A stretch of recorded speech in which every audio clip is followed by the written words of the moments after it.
Okay, all packed up for this week's adventure. You ready to hit the road? Let's go. Hood River, here we come.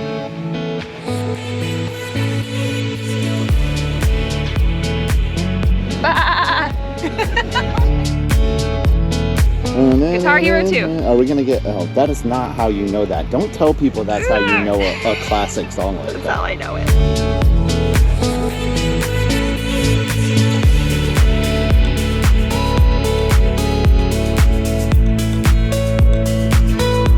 This is the mecca of kite surfing actually here in the United States.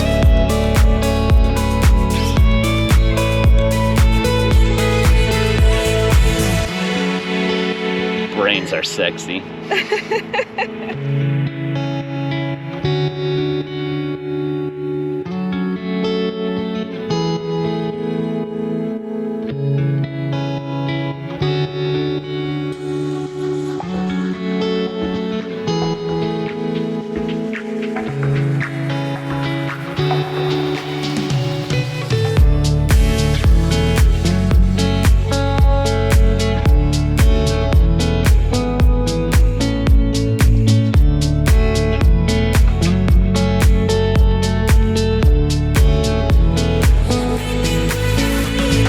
Don't know much about Hood River? Well, that's funny because neither do we, minus the little bit of research that we've done. But it is 2 hours away from where we're currently staying outside of Salem. Not a bad drive day. Here's what we do know. It's full of outdoor food and booze adventures, and we're about that. Supposed to be a charming town of 10,000 people on the Columbia River Gorge that separates Oregon and Washington. Now we actually have done part of this drive on our way to Oregon, so I know that it's gonna be very pretty. So beautiful. In other Project RV news and notes, we have recently picked up a new travel buddy. Meet Neville the Gnome. We actually picked him up at a crafter's market when we were in Silverton. He's been pretty sheltered his whole life and hasn't seen a whole lot, so we're trying to change that. And if you want to follow along with his Instagram adventures, he's at nomadic with a G _ Neville, and we will put that in the description and right below here so you can follow.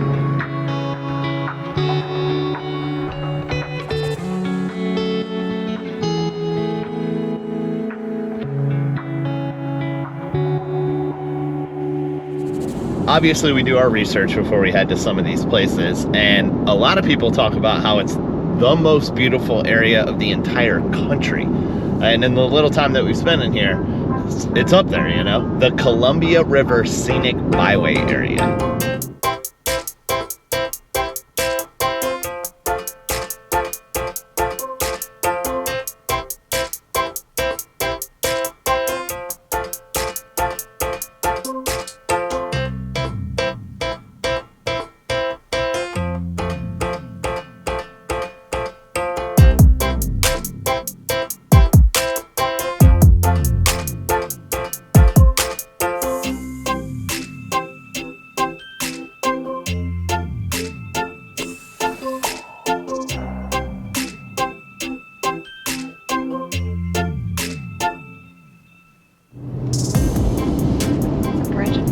Why is it called that?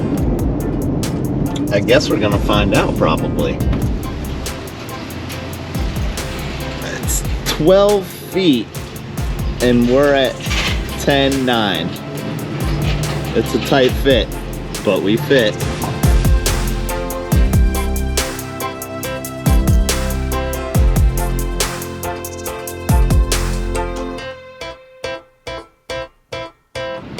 All right, y'all see that, right? 1:36. Check-in is 2 o'clock. This is the earliest we've ever checked into a campground. Ever. I mean, you're directly in. If you can straighten your wheels all the way. Good job, boss lady. Thanks.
Okay, here's the deal. We're doing the Hood River area in right around 48 hours. Get as much as we can done. So our first adventure is the Fruit Loop. Yeah, so it's a 35-mile stretch that has 27 stops full of wineries, breweries, farms, alpaca farms, fruit stands, you name it. So when people do the Fruit Loop, most people take a day, maybe 2, to try to see everything on it. Us, we're trying to see everything we can in about 3 hours. So welcome to Fruit Loop Speed Edition. And there's one thing that Victoria wanted to do when we got to Oregon, especially during the summer this time of year, is hit up a lavender farm. And as you can see, that's exactly where we are right now. We're at Hood River Lavender Farm, and it's a twofer actually. Yeah, it's right across the street from Stone and Stave Wineries. Yeah, they share a parking lot, so it's a good first stop. Fun thing about this place is they let you start picking lavender around June. So it's $10 for one of these zip ties, and you can take home whatever you can fit in it. I'm not gonna lie, I'm a little intimidated by all of these bees, but they do not seem to be interested in me. Nope, not even a little bit. They said, carry on. Carry on my way, Guitar Hero 2. Are we gonna get, oh, that is not how you know that. Don't tell people that's how you know a classic song like that. That's how I know it. Jeez. I apologize to any classic rock fans out there. That's how my wife knows all of her classic, you know, good music is Guitar Hero. 1, 2, 3. Specifically 2. It's the best.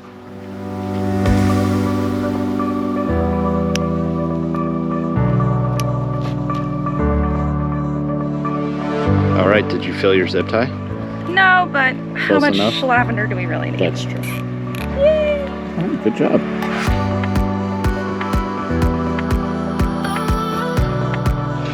Well, that's a heck of a view.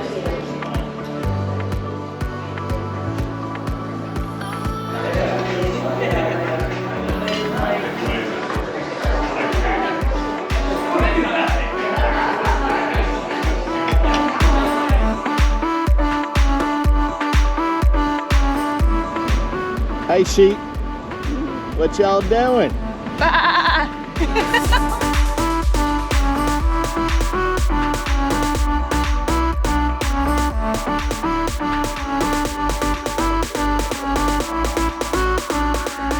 Hey look Victoria, they got all your fruits. You need some blues?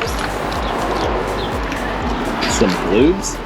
I don't know, you like to shorten everything. I got something I know you'll be interested in. What? Come this way.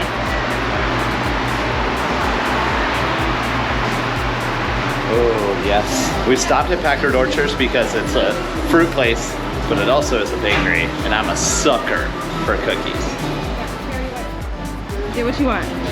Okay, I want peanut butter chocolate, salted caramel snickerdoodle,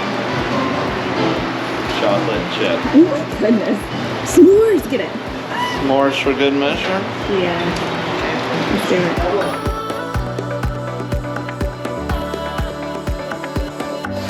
What'd you get? Peach shake. All right, peach milkshake, let's go. Cheers. Lavender Farm check, fruit stand check, baked goods check, cider. And we got another twofer on our hands.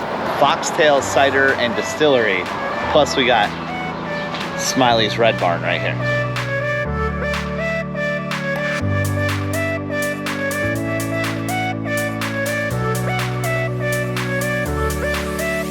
Okay, Victoria's got 10 tasters here.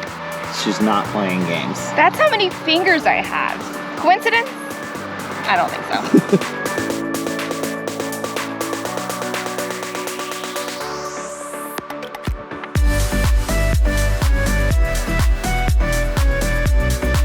The Gorge Lighthouse Winery, next stop.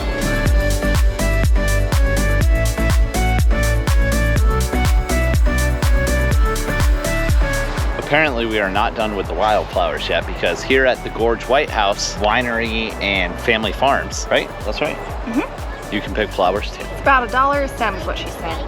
I don't actually know the name of most of these flowers, but I think this is a daffodil. Daffodil? Nope. Really? Yep. Did I just make that up? Yep.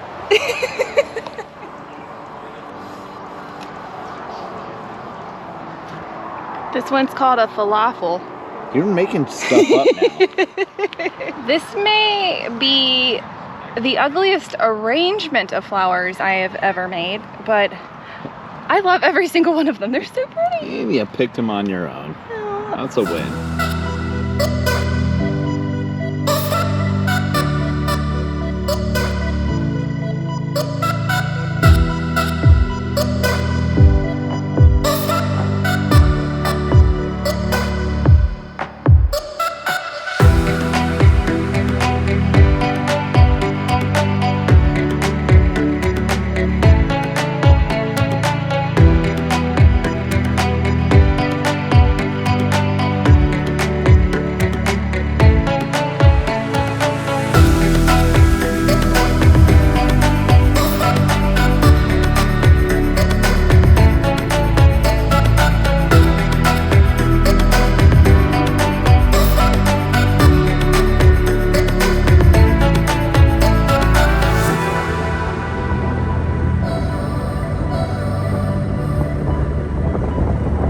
Good morning. Morning.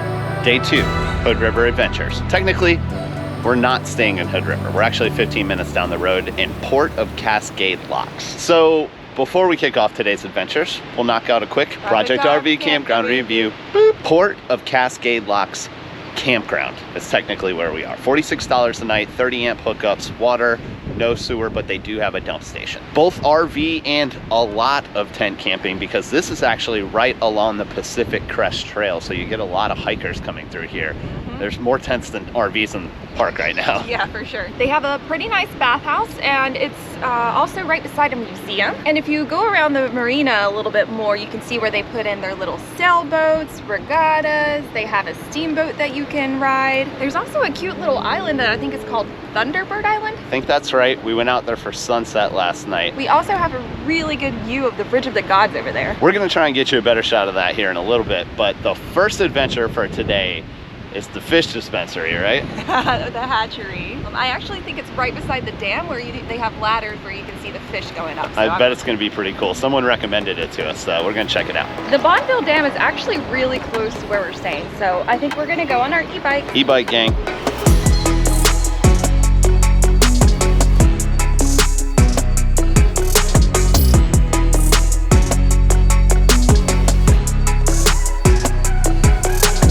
Like we mentioned before, the Pacific Crest Trail actually goes right through here. This is the Gorge Hub. There's showers, a bike repair kit, bathrooms, all that stuff.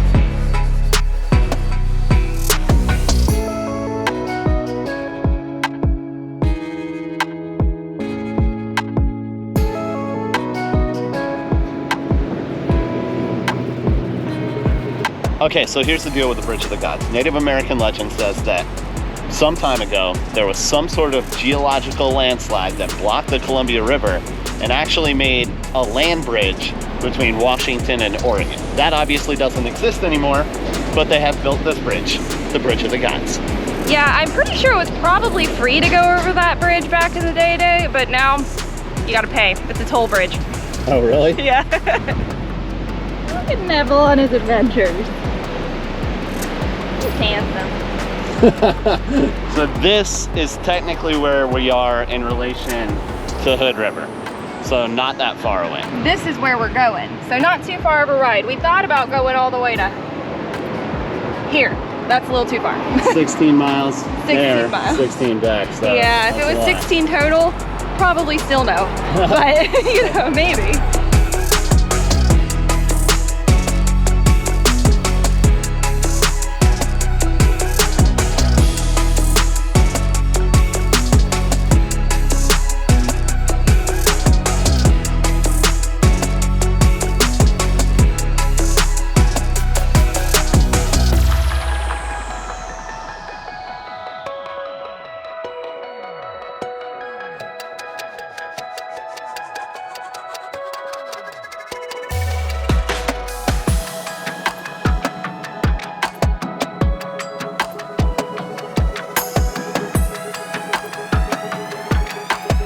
The historic Columbia River Highway was actually one of the first paved highways in the Pacific Northwest.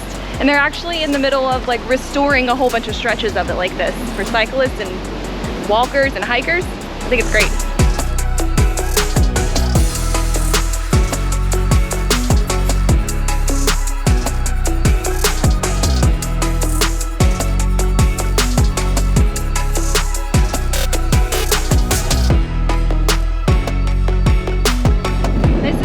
way we're supposed to go. I may be lost, but You found something pretty. it's a pretty place to be lost. Good news is I can see where I want to go.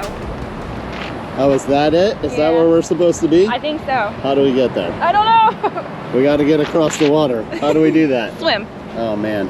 Actually, it looks really shallow. Yeah, let's do that. Let's swim across there. Okay, real quick, it's loud, we're next to the highway, but these e-bikes have to go all the way up these stairs, and they are not light, so this is a teamwork makes the dream work type thing. If you're by yourself and you have a bike as heavy as mine, I don't know. I hope you're in good shape. That's all I can say. Yes, these stairs. Oh, and then they turn, and they same distance from here to there, from there to there.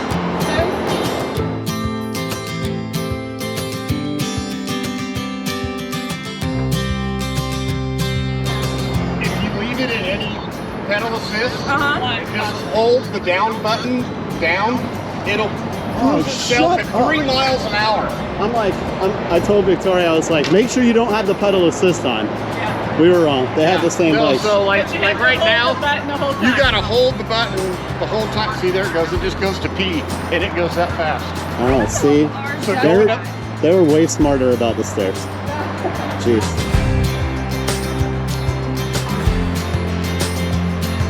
We were gonna hike today, but this is a much better substitute. Yeah. Especially after seeing this view. And by the way, really nice people that we met. One of them had an Aventine bike. He's like, hey, all you gotta do is press this button and it'll coast itself up the stairs at 3 miles an hour. And we were like, what are you talking about? Yeah. It does not do that. And it does. sure enough. Yeah, okay.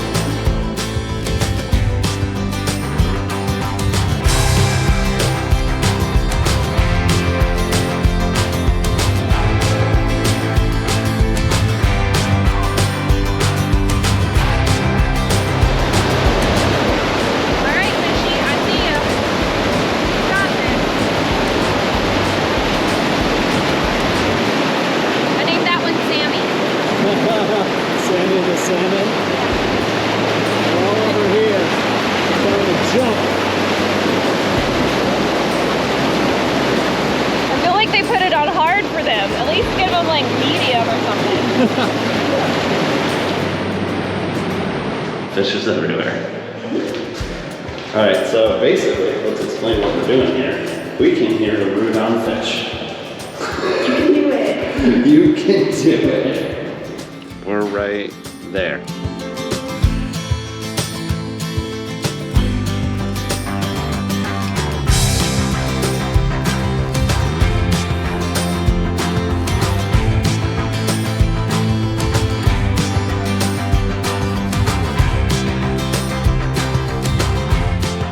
You got this, homie. Get it. Get him, Sammy. Wait, where's that Sammy? It's pretty cool. Worth it.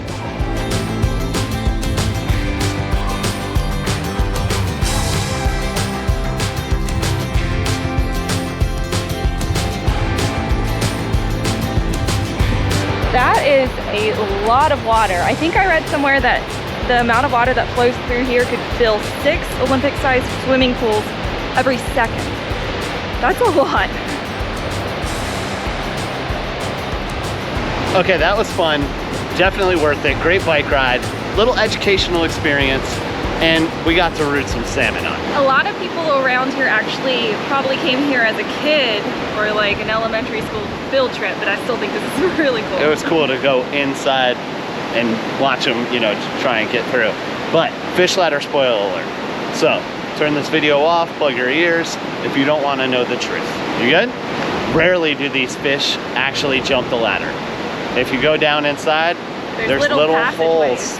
There's holes up the steps that they go through. It's all a lie. Only the champs like put in that effort and like go for it, you know? But instead, it does create a large area of flowing water, which is what attracts them here in the first place. It's pretty cool.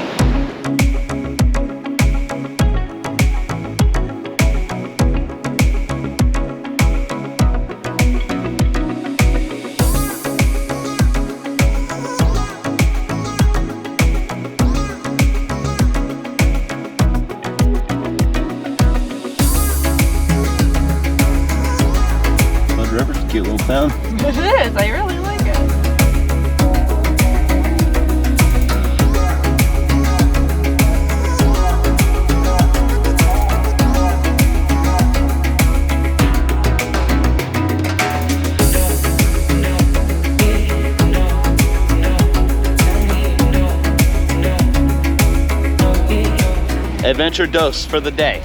Hood River, Riverfront Park. Say that 10 times fast. Right, this is where there is major kite surfing going on, if you can't see behind us. Like literally everyone here. This is the mecca of kite surfing actually here in the United States, possibly in the world. I didn't do that much research, but I do know that professionals train right here behind us. That's crazy. And there is hundreds of kiteboarders out there right now. It is one of the things that people suggest you do when you actually come to Hood River, which is take a kite surfing lesson, but I think we're gonna pass on that. We were thinking about putting the paddles in, but it got a little too windy, which is good for them. So good for kite surfing, It's good for them, not so good for us. So we just wanted to check it out and, you know, hang out, have a couple drinks, and it's right outside of downtown Hood River. So definitely a cool place to just come hang out, and there are a lot of people doing just what we're doing.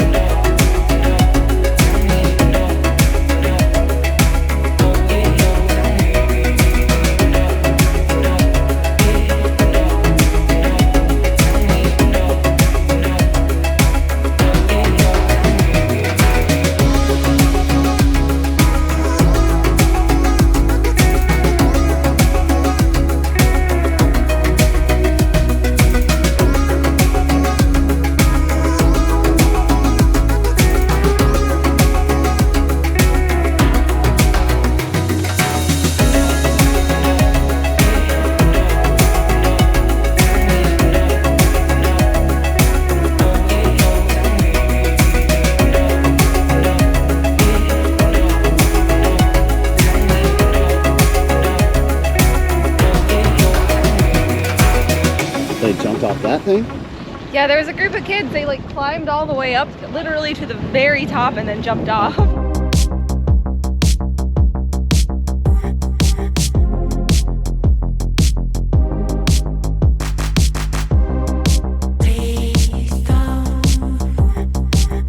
Okay, all of the kite surfers have disappeared, and it looks like now is the window that you can paddleboard out here.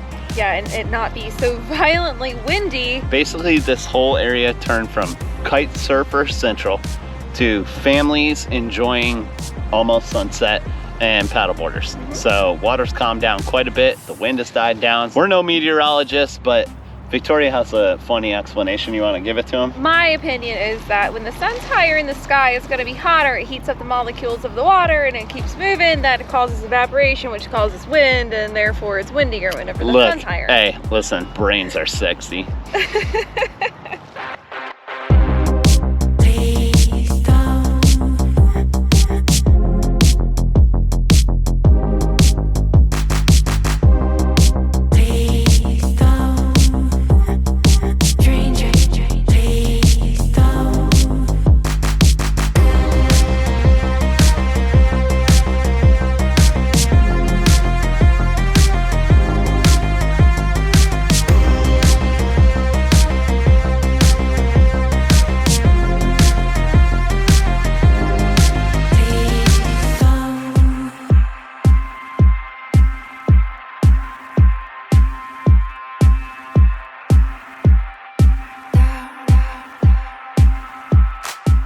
Hood River, time to wrap it up. Outdoor adventure wonderland this place is. Hiking, biking, kite surfing, pretty much anything that you want to do outdoors, you can get it done here. Yeah, and it was actually really cool seeing the hikers coming from the PCT. Yeah, that's like 1,300 miles. That's a commitment. Yeah, it goes all the way from Washington to California. It is long. I'm really sad we only had 2 days. I feel like we could have spent a lot of time here. We did what we could in 48 hours, and we hope we taught you some things. Though biking was cool, but I think the Fruit Loop was my favorite part of this adventure. I mean, that is right up my alley for sure. Anyways, we got to hit the road. It's almost checkout time, go figure, right up against it. But we'll catch you next Sunday. Bye. Bye, y'all. You ready, Oreo? Let's go.